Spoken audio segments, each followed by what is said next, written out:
झारखंड के पूर्व मुख्यमंत्री हेमंत सोरेन को ईडी ऑफिस के बेसमेंट में रखा गया है। वहां तक सूर्य की रोशनी भी नहीं आ पाती है। बेसमेंट में कोई खिड़की नहीं है। मुश्किल से उन तक ऑक्सीजन पहुंच पाता है।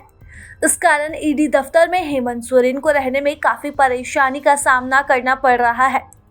यह दलील पूर्व मुख्यमंत्री के वकील और झारखंड के महाधिवक्ता राजीव रंजन ने पीएमएलए कोर्ट के सामने रखी है।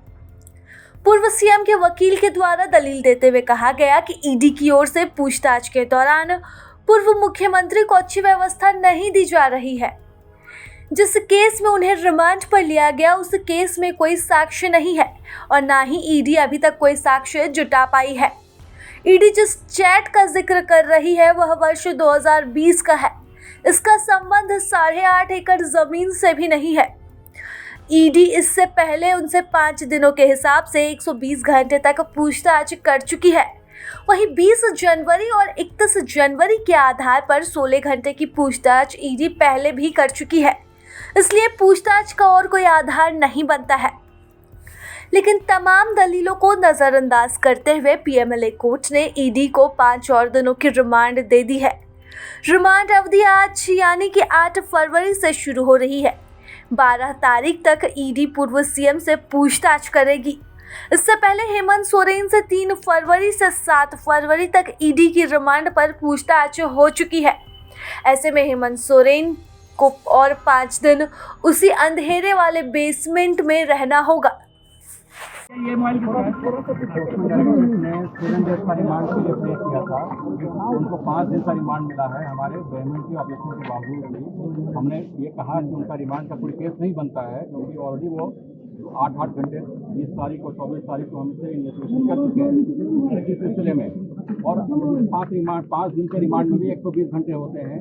उन्होंने ऑलरेडी इस पर इन्वेस्टिगेशन कर लिया, लेकिन आज की उनकी पिटीशन में बहुत सारी बातें ऐसी लिखी हुई हैं जो उस डेडिकेट ऑफेंस से कंसर्न नहीं है, कोई कनेक्शन नहीं है जो 8.5 एकड़ जमीन के बारे में। फिर भी वो जो डिफरेंट चैट्स हैं, जो किसी अन्य लोगों के साथ चैट हैं, जो जमीन के कागज से कोई संबंध नहीं रखते हैं, फिर उसका हवाला देते हुए उन्होंने फर्दर रिमांड के लिए प्ले किया था। जो हमारा समझना है बिल्कुल ये गलत है और ये रिमांड नहीं होना चाहिए था, लेकिन कोर्ट ने आदेश किया है। हम लोग इसको देखते हैं। ट्रांसफर पोस्टिंग की बात मामला सामने आया। ट्रांसफर पोस्टिंग का मैटर नहीं है। जो ये प्रेडिकेट ऑफेंस जो भानु प्रसाद का जो केस है शेड्यूल्ड ऑफेंस का, वो सिर्फ जमीन के कागजात में हेराफेरी के ही संबंधित है। वो ट्रांसफर पोस्टिंग का मैटर नहीं है, इसलिए उसका इन्वेस्टिगेशन ईडी नहीं कर सकता है। कि हम बार बार कह रहे हैं, और मनी लॉन्ड्रिंग का मैटर नहीं बनता है। रिमांड पे रहें, ईडी के कस्टडी में रहें। आप लोगों ने अपनी परेशानी भी बताई कि ईडी कोर्ट में रहने। हमने ये भी कहा कि वो सूर्य की रोशनी नहीं मिलती है, बेसमेंट में रखा गया है, उस कमरे में कोई विंडो नहीं है और पाइप के थ्रू हवा आता है। इसकी सारी बातें हमने कहा, और आर्म गार्ड के थ्रू 24 घंटे हमारे पास निगरानी होती है, हमारे सोते समय भी होती है। ये सारी बातों को हमने कोर्ट के समक्ष रखा है। प्रभातखबर.com, विश्वास वही, रफ्तार नहीं।